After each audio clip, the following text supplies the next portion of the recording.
نحمده ونصلي على رسوله الكريم اما بعد فاعوذ بالله من الشيطان الرجيم بسم الله الرحمن الرحيم يا أهل الكتاب لم تحاجون في إبراهيم وما أنزلت التوراة والإنجيل إلا من بعده افلا تعقلون صدق اللہ العظیم اللہم صلی علی محمد النبی الامی وعلی آلہ واصحابہ وبارک وسلم۔ سورہ ال عمران آیت کریمہ کا نمبر 65 ہے۔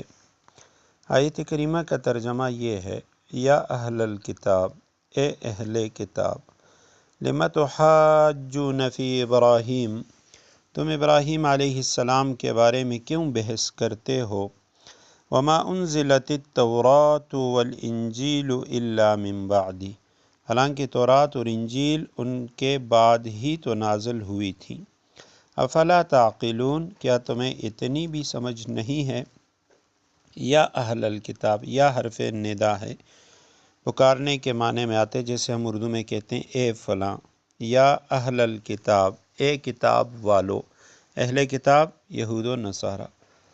لما تحاجون، لما کیوں، تحاجون تم بحث کرتے ہو، تم جھگڑا کرتے ہو، فی ابراہیم، ابراہیم علیہ السلام کے بارے میں، وما انزلت التورات، اور نہیں اتاری گئی تورات، والانجیل اور انجیل، الا مگر من بعدہ، حضرت ابراہیم علیہ السلام کے دنیا سے جانے کے بعد۔ افلا تعقلون، کیا تمہیں اتنی بھی سمجھ نہیں ہے، تم میں اتنی بھی عقل نہیں ہے؟ اہل کتاب یہود و نصارہ حضرت ابراہیم علیہ السلام کے بارے میں کہا کرتے تھے، یہودی کہتے تھے کہ ابراہیم علیہ السلام یہودی تھے، اور عیسائی نصرانی کہتے تھے کہ وہ نصرانی تھے، یعنی ہمارے مذہب پہ تھے۔ حالانکہ یہ دونوں جو مذاہب ہیں، ان کی بنیاد وہ حضرت ابراہیم علیہ السلام کی اولاد میں ہوئی ہے۔ ابراہیم علیہ السلام کے بیٹے حضرت اسماعیل اور حضرت اسحاق علیہ السلام، حضرت سارہ سلام اللہ علیہا کے بطن سے حضرت اسحاق علیہ السلام پیدا ہوئے۔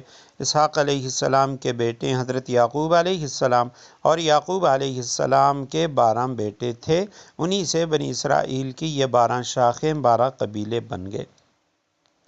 پھر انہی میں یہودا کی نسبت یہودی کہلائے، یا قل یا ایہا الذین ہادوا، اس نسبت سے، یا مختلف حضرات مفسرین کرام نے توجیحات کی۔ اور حضرت عیسیٰ علیہ السلام کے دنیا میں آنے کے بعد، یعنی چونکہ ان کی ولادت ہوئی ناصرہ نامی بستی میں، تو اس لیے ان کے جو ایمان لانے والے، ان پر ایمان لانے والوں کو نصارہ کہا جاتا ہے، یا من انصاری الی اللہ کی وجہ سے ان کو نصارہ کہا جاتا ہے۔ تو اس لیے فرمایا گیا کہ تم حضرت ابراہیم علیہ السلام کے بارے میں یہ باتیں کیوں کرتے ہو، حالانکہ تورات اور انجیل دونوں کتابیں ان کے بعد نازل ہوئی ہیں۔ تو ابراہیم علیہ السلام نہ یہودی تھے اور نہ وہ عیسائی تھے، کیا تمہیں اتنی بھی سمجھ نہیں ہے؟